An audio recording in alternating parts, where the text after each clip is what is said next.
Since the release of its first official trailer way back in September 2022, there has been, let's call it a fervent difference of opinion regarding the standing of Tears of the Kingdom, with many of the mind that it was, dare I say it, glorified DLC. Regardless, it is a separate game, sold separately, and playable whether you've ever touched Breath of the Wild or not. But what if it wasn't? What if it was never touted as a sequel? What if it was only ever billed as a massive expansion which tied directly into Breath of the Wild's Hyrule? What if Tears of the Kingdom was DLC? If you couldn't tell, I've become rather fascinated with all of the discourse surrounding the Legend of Zelda franchise, from its first iteration to its most recent and all the connections between them. Part of the impetus for this video has come from another highly acclaimed franchise that recently released its own massive expansion.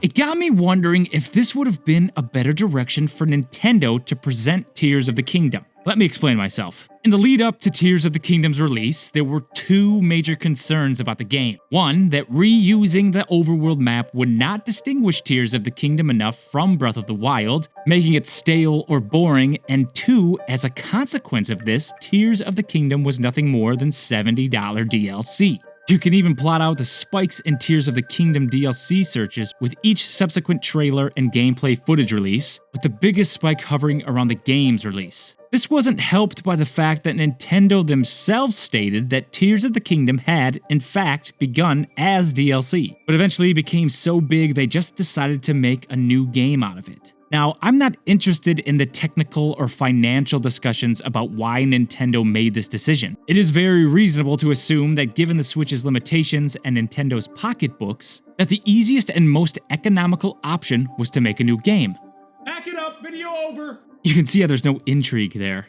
I am interested in discussing the hypothetical situation where Tears of the Kingdom was a massive expansion, maybe two, Sky Islands and Depths, that changed the Hyrule on your Breath of the Wild save file. I find this discussion interesting because one of the main complaints after Tears of the Kingdom's release was its story, both in isolation and in connection, or lack thereof, to Breath of the Wild. Would there be less discussion about the cohesion of the two stories if they were in fact one game?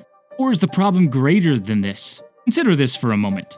Breath of the Wild released on March 3rd, 2017. By June 30th, the first expansion, Master Trials, was released. By December 7th of that same year, the Champion's Ballad was also released. Now imagine Nintendo was a little sleazy and said, if you've beat those two expansions, you can access the third DLC expansion, the Tears of the Kingdom. The only difference would be you access the DLC by meeting Zelda at Hyrule Castle, where she lays out a plan and rallies her many citizens for the restoration of Hyrule. She confides to Link in secret that although Calamity Ganon was sealed, something still feels strange, insidious. Some time passes, smaller settlements are rebuilt with much of the Sheikah tech repurposed for the rebuilding efforts, during which, as a result of Zelda's meddling from her uneasy feeling, a strange energy is found emanating from beneath Hyrule Castle, gloom, or perhaps we still call it malice. Link and Zelda investigate, and from here we play through Tears of the Kingdom as we know it.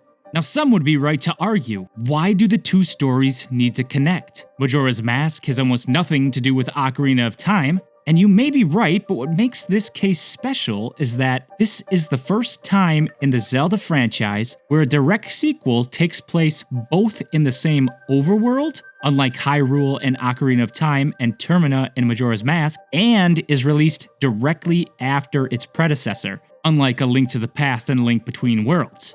It's strange then to have the same Link in the same place with so many of the same characters to then not have them deeply connected. Contrarily, some also find this to be a Mario Galaxy 2 situation, where the existence of the successor renders the predecessor obsolete. Tears of the Kingdom makes Breath of the Wild look like a tech demo, I hear them say. From this derives the common sentiment, Tears of the Kingdom is a good game, but a bad sequel.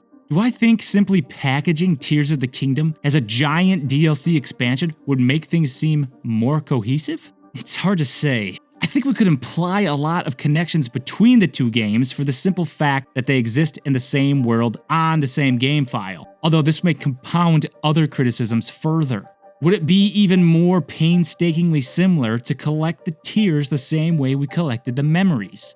Would there be 152 more shrines? Or would it open up opportunities to do more, but change Tears of the Kingdom as we know it? A la, the tears now serve as warp points for Link to do things in the past, and we can interact with larger, more dungeon-like areas in the past. Either way, I think that fervent difference of opinion would still exist. Why are they making DLC to Breath of the Wild when they could just make a new game? It's been 6 years! There is, of course, another camp that exists. Those who love Tears of the Kingdom as we got it. I'm interested in where you all fall. Do you think the reception and opinion of Tears of the Kingdom would be any different if it was a massive expansion like Elden Ring's Shadow of the Erdtree? Do you think you would be disappointed either way given what we got with Tears of the Kingdom? Do you think however the game was served up to you, you love it regardless? Or do you feel some other way about it? See y'all in the comments.